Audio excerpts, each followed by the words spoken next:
Hello, Trini Chef here, and I'm getting ready to get some shark cleaned up and ready for the weekend. I have bacon shark this weekend, just like on Maracas Bay. So I'm gonna clean up some shark, get it all seasoned up, get it all marinated, so it has that nice flavor and it comes Saturday. So I'm gonna show you my picked up some fresh shark. I pick up, so I'm just going to clean it because there's still the bone running down the middle here in it. So I'm going to get that out. I already start working on some.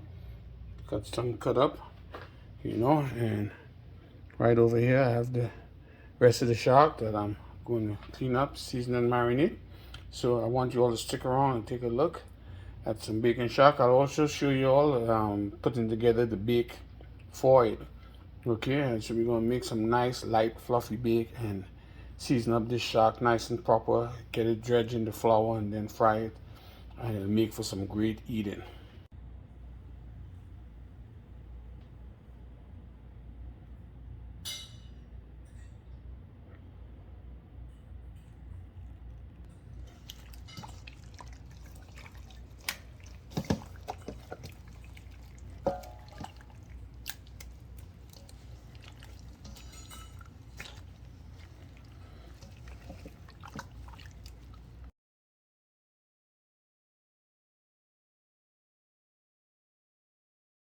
So I have making the bake for the bacon shark. What I have in the mixing bowl here, I got 1 tablespoon of instant yeast, 1 tablespoon of baking powder. I got 1/4 cup of sugar, 2 cups of water. Let that sit for about 2 minutes, 2 to 3 minutes. And now make sure the water is lukewarm. Okay. Then I have what do you call it? 1/4 cup of the butter flavored Crisco shortening that I use. You could use butter if you want to. You could use plain shortening if you want to. Okay. I have that in here. And then 5 cups of flour and a 1/2 tablespoon of salt. And I'm using my KitchenAid to make it. You could use your hand if you want to, mix it with your hand if you don't have one of these. But I do have one. I actually have a bigger one for this. So what I'm doing is making the recipe twice because one full recipe wouldn't fit into the bowl. So I'm doing 2 recipes of it. And over here I have one recipe already finished, sitting and resting. When this is done, I'll put it here with it, and then I'll make the balls and get ready for frying the bake. So here we have the dough for the fry bake all ready to roll out. As you can see, it has grown in size. And what I'm going to do is take it here now and cut some strips and get ready to make my balls. So here we go.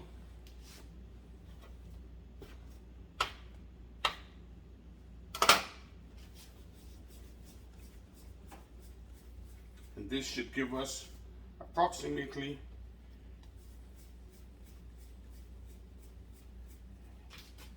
8, 10 balls. And you can see they're about a little bigger than golf ball size, and they fit in the cup of my hand.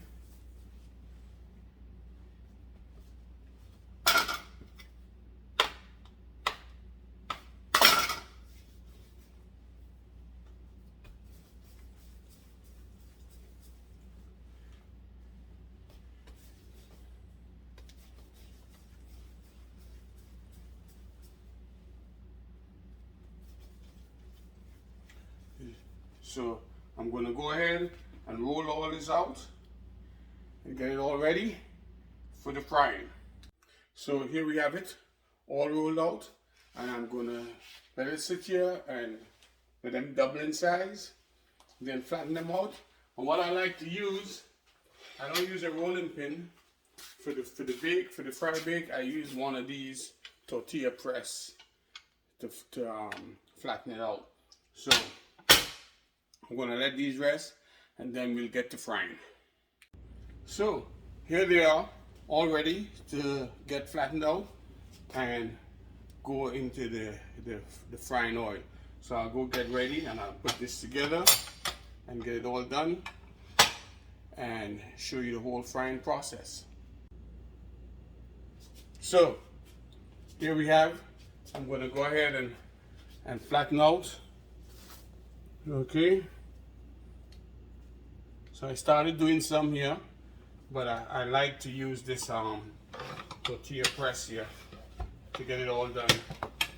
You know, so I'm just going to line up a couple of them, go ahead and drop it in the oil and get it frying. Once these fry, I'm going to continue going in that order, in that method.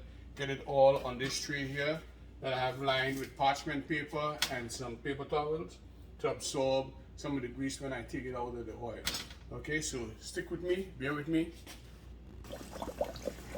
So I have the bake in the oil.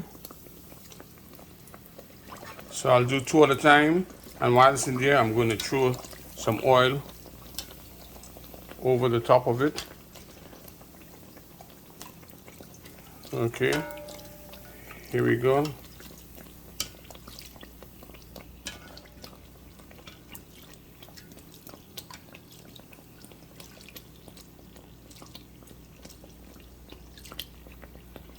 This helps to make sure it gets cooked right through. And I'm just checking to make sure it's browning properly. But as you can see, it's puffing up, so when I get ready to cut them, there'll be what you call sort of like air pockets in it, and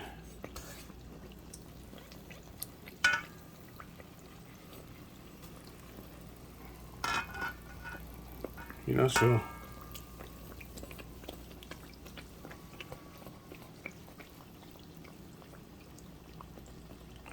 don't make sure your oil is not too hot, because what will happen, it'll brown before it cooks, and then you'll have raw fry bake, you know. But a good indication that it's cooking on the inside is when it puffs up before you turn it. You know, when it's get the air inside of it before you go flipping it over.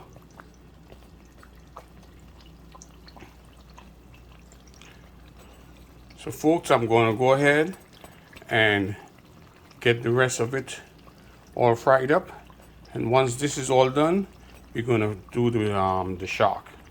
So folks, here we have the fry bake all done and ready to go. I have to make 17 bacon shark to go, and then a couple for the household.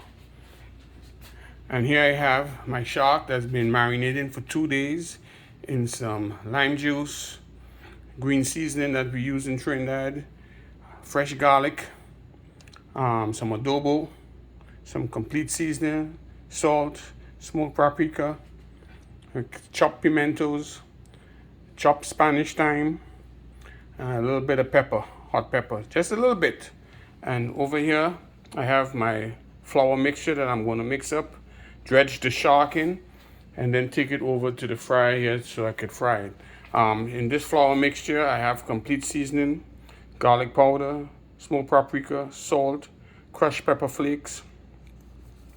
Okay, and this I'm going to adobo. Let's not forget the adobo inside here. I'm going to blend this all together, and then I'm going to dredge my shark in it and go ahead and drop it in the fryer. So I'm going to take the shark here,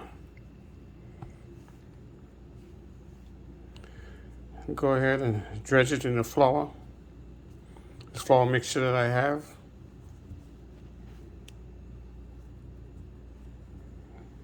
Make sure it's well coated, covered completely in the flour.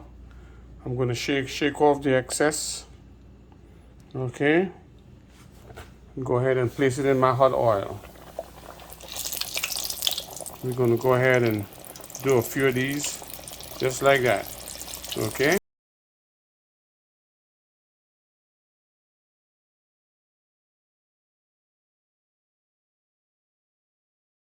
Here you have it, folks. Bacon shark with all the fixings. This one I built.